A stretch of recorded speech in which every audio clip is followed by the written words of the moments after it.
My name is Patricia Udaondo. I am a retina specialist based in Valencia, Spain, and I do both medical and surgical retina.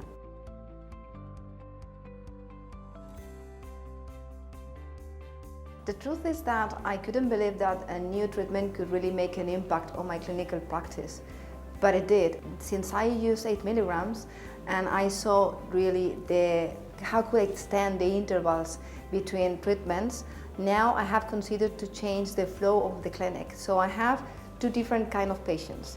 Those patients that used to be frequent flyers that need more frequent injections, I just try to do a fixed dose because the majority of the patients can be extended to at least 12 weeks. And on the other side, when I see a new patient, an naive patient, or those patients that can be extended longer, I do a very quick treat and extend regime.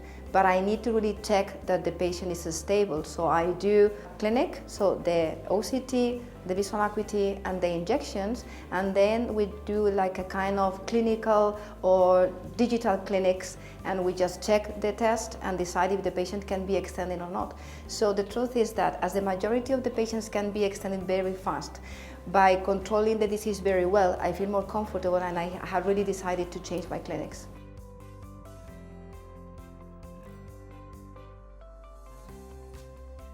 We had the feeling that a bit of fluid could be allowed, but to me it really matters to have fluid or not fluid. Why? Because it means stability. So if it's possible to really have no fluid at all, not in the short term, but in the long term, it will have an impact. Now we know that, for example, neovascular AMD is a more acute and aggressive disease, so we usually do not tolerate fluid. But we didn't have this consideration for DME patients where we used to tolerate a little bit of fluid. But now we know that fluctuations are very important. And now we have objective data that when we have fluctuations in fluid or a bit of fluid, it can have an impact in the function in the medium or long term. So to me, it's really important if I can just have no fluid at all in the OCT.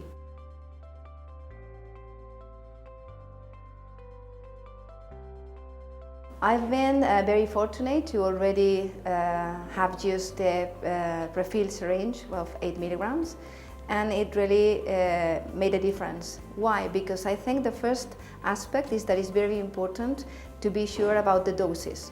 Because in the past we had some concerns of doubts about what was the real volume or treatment that we were injecting, and when the patients were doing not so well, we had some doubts about if this could be one of the reasons. And now it's so precise that it takes only 10 seconds to really prepare the syringe.